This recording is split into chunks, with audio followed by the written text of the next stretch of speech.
Marín, que en este momento debe estar de pláceme con ese estaba pegado. ¿Tu papá?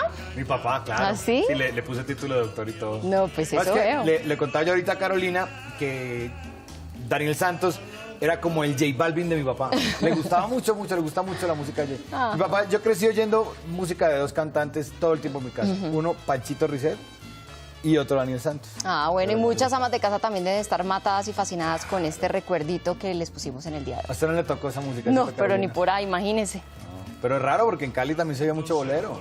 Seguramente, pero no me tocó, o sea, mi época no, O sea, realmente tu mamá no. había reggaetón desde que vos estabas en la barriga. Pues es que mi mamá y yo nos llevamos 16 años, o sea, Sí.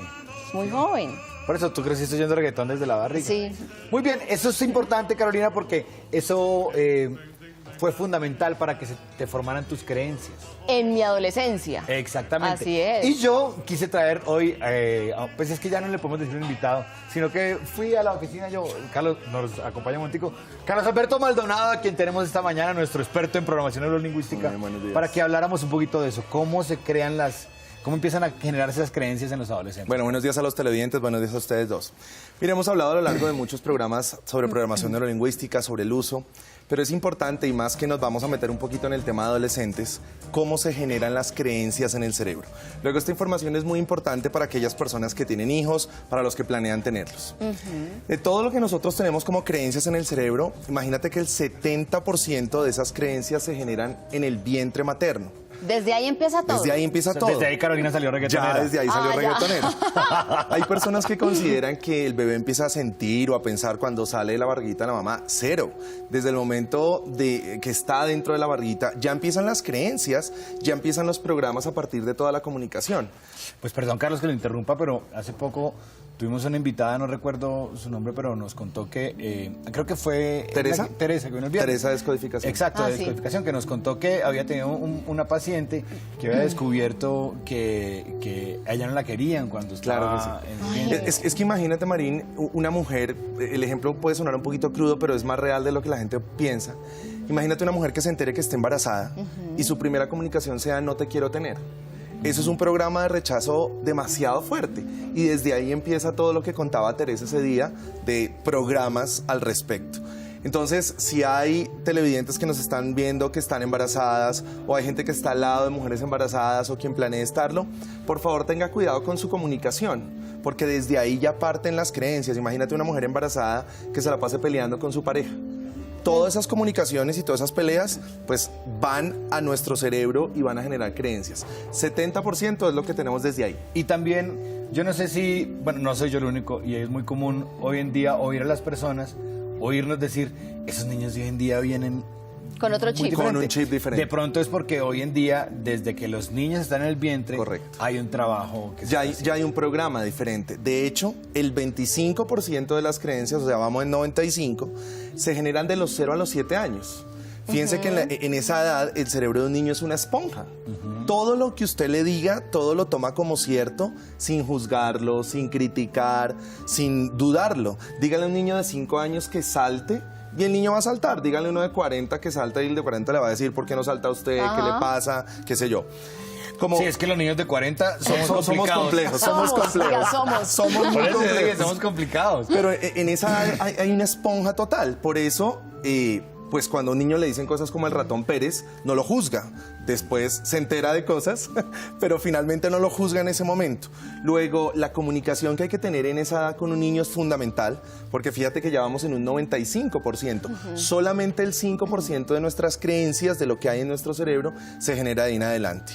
Luego, la etapa de un ser humano hasta los 7 años es absolutamente crítica positiva, para poder generar creencias interesantes que le permitan desarrollarse en la adolescencia o de para arriba. Y entonces, ¿qué tenemos que hacer, Carlitos? ¿Cuáles son esas recomendaciones y esos tips para generar creencias positivas? Porque también me imagino que generamos creencias que no son muy buenas para nuestros hijos. De acuerdo. Digamos que cuando yo enseño este tema, a veces la gente me dice, oye, ok, ya entiendo por qué soy así. Porque es que mis papás me metieron una mano de programa hasta los 7 años. Yo siempre le sugiero a la gente, y es la sugerencia a los televidentes, no culpemos a nuestros papás.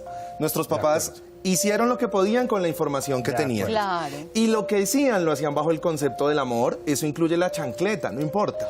Más bien tengamos la capacidad de discernir y de saber qué programas tenemos en nuestro cerebro y si fueron generados en el momento de nuestra infancia, pues hoy en día tenemos la suficiente edad para cambiarlos. La conciencia de una persona no se completa y no se genera hasta que no se tienen 7 años. Por eso antes de los 7 años el cerebro es súper manipulable. Después de los 7 años cualquier persona tiene la conciencia de saber en qué creer o en qué no creer. Ya vamos tomando más decisiones. Correcto. Luego, para los papás que nos están escuchando, para los mismos hijos, ya no se trata de decir a esta altura del partido, no, yo la embarré con mi hijo. Uno no tiene que lamentarse por eso porque nada fue hecho a la mala. Simplemente piensa ahora qué tipo de programas puedes cambiar para generar un resultado. Con todo lo que hemos hablado, Marín, durante todos estos días, hay una conclusión que es muy bonita, crítica bonita. No importa si tú aprendiste una creencia en el vientre materno, o sea, la tienes desde hace, y hoy tienes 50 años, con temas como programación neurolingüística tú la puedes cambiar de manera inconsciente, el famoso control al suprimir que hablábamos por allá el primer día. Pero al tiempo, no importa si tú tienes una creencia de manera inconsciente desde el vientre materno y no importa que tengas 40 años, yo la puedo sacar hoy, 4 de diciembre de 2017, para que entiendas cómo funcionan esas creencias. Me estaba yo poniendo a pensar algo. A mí no me gusta usar chanclas. Ok. Debe ser que cuando niño me dieron muchas chanclas, ¿no? No sé, puede ser. Se lo metieron en el inconsciente, no solamente en la colita. Bueno, hablábamos ahorita de una cosa puntualmente al comienzo de nuestro programa y es que estamos experimentando cambios por la luna, por lo que sea. Hay gente que cree, hay gente que no cree, en fin. Válido. Pero, digamos, es muy notorio que los adolescentes tienen unos cambios muy bruscos en sus estados de ánimo. ¿Cómo puede uno ayudarles a ellos para que se vayan yendo por el camino que debe ser y no se van para otro lado? ¿No? Bien, el tema de hoy de adolescentes es porque efectivamente a veces la gente cree que hay cortocircuitos entre papás e hijos al momento de comunicarse. Lo que uno debería entender para los que tengan hijos es, sí, el cerebro de mi hijo funciona distinto al mío. Y lo mismo deberían entender los adolescentes. Mi cerebro funciona distinto al de mi papá. Eso no quiere decir que sean incompatibles. Eso quiere decir que, como lo hemos verificado en algunos otros programas, que hay que comunicarse diferente. Les colocaba yo el ejemplo el otro día. Recuerden que cuando llega el hijo de estudiar del colegio, la primera pregunta que le hace el papá es ¿cómo le fue? Ajá. Y la respuesta simple del pelado es bien. Y el papá queda estresado porque él quisiera contarle que le contaran toda una gran cantidad de cosas. Y esa es la tarea para el adolescente. Oiga, usted se quiere comunicar mejor con su papá, entienda que su papá, en modo papá, tiene tendencia auditiva y necesita detalles y detalles y detalles para sentirse satisfecho. Eso no sucede para el otro lado. Si el papá se pone a contarle a un hijo cosas a punta de detalles, lo va a aburrir. Sí, hace esta cara. Correcto. Pero si entiende que su hijo tiene una tendencia kinética, como la mayoría de los pelados, lo que quiere decir emociones, sensaciones, pues entonces va a recibir un mensaje mucho más importante, mucho más interesante. No, yo lo que hago es que ¿cómo te fue hoy, hijo? No, bien, papá.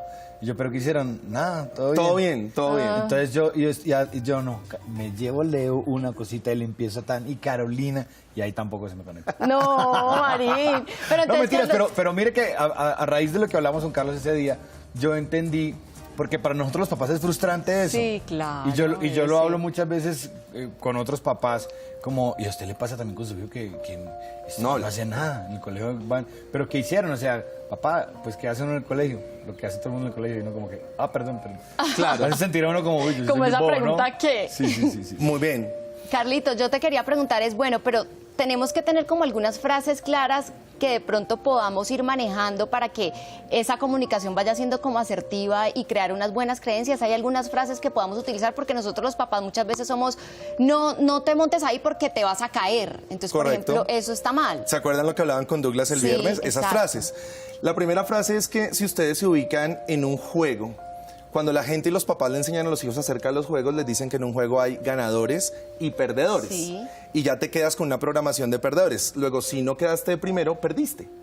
Lo que nosotros le sugerimos a los papás cuando hacemos estos talleres o a los hijos es, hombre, en un juego no hay ganadores y perdedores. En un juego hay ganadores y aprendices. Cuando tu hijo no logre el resultado que él estaba esperando, ahorita que están entregando notas. Sí, porque algunos perdieron el año y se quedaron. Correcto. ¿Qué aprendiste de esta situación para que evidentemente no la repitas? Si te pones sugerencia respetuosa para los papás, si te pones a regañarlos, si te pones a lo que llamamos popularmente cantaletearlo, pues el resultado a nivel de cerebro no va a ser adecuado.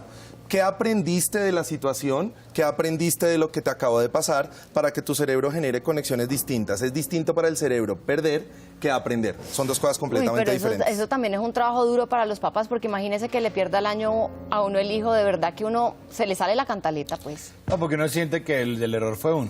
Claro, digamos que lo que acabas de decir ahí es muy También, cierto. sí. El error... ¿En qué fallé para que ¿En esto me qué pasara? fallé? Correcto. Ahí es donde viene el cambio de comunicación. No hay un error. Esa es la segunda o el segundo tip con los papás. Enséñenle a sus hijos, pero permítanles verificar la información que como papás le enseñan.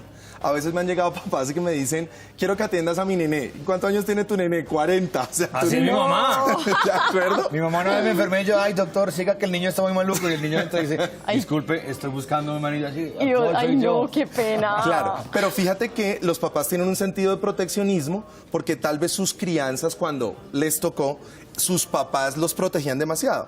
Estamos en un mundo diferente. A veces un hijo le dice al papá, papá, déjame ir al parque. Bueno, pero no te ensucies. Entonces, ¿a qué va al parque? O sea, Sí. pretende que vuelva otra vez todo limpiecito. Hay que verificar. Papá, voy para una fiesta, bueno, juicioso. Papá, Sí. pues, ¿a qué voy Ay, a ir? Marín, tampoco, pues, tampoco. Claro, digamos que la sugerencia principal aquí es muy sencilla, Carito. Una cosa, y está bien, es que los papás coloquen reglas. Eso no está mal. Pero ustedes y yo sabemos que esas reglas tal vez nos funcionaban a nosotros en nuestra época. Pero la crianza ha cambiado. Ahora es diferente y ahora lo que deben aprender a hacer los papás es hacer acuerdos. ¿Qué acuerdos hay que hacer? Voy a poner un ejemplo clásico de alguien que, por ejemplo, en este momento haya terminado el colegio y lo conocí de un muy buen coach. Ese coach le dijo, mira, hijo, felicitaciones. Chévere por haber terminado 11, fantástico. Quiero informarte algo. Te quiero tanto, tanto, tanto, que te voy a pagar 10 semestres de universidad. Tú verás cómo los distribuyes. 5 de una y 5 de otra, 2 de una, 2 de otra, 2 de otra, 2 de otra, o los 10 de una sola. Yo no te estoy acosando para que elijas ya. Te voy a pagar 10. Pero ustedes y yo sabemos que hay pelados que terminan octavo semestre de una carrera y de repente ya no les gusta y de repente quieren pasar a otra. Eso es aprender a tomar decisiones asertivas y hacer acuerdos con los hijos. Hay un tema puntual. ¿Qué cosas yo debo colocar en acuerdo para que no se note una imposición? Cada vez que tú le dices al hijo, mira, es que yo soy tu papá y tienes que hacer eso, ahí vas a encontrar mayor rebeldía. Cada vez que tú le dices al hijo eso, no vayas al parque, pues más lo hace. Papás, mamás, ¿les gusta lo que estamos hablando? ¿Nos hemos equivocado algunas veces, sí o no? Pues al regreso de comerciales. Y que alisten Carlos papel y Alberto lápiz para nos lo que va vamos a dar hacer ahora. unos tipsitos para que nuestra comunicación con nuestros hijos adolescentes sea mucho mejor. Ya regresamos en Acá Entre Nos. Besitos, que vamos a comerciales.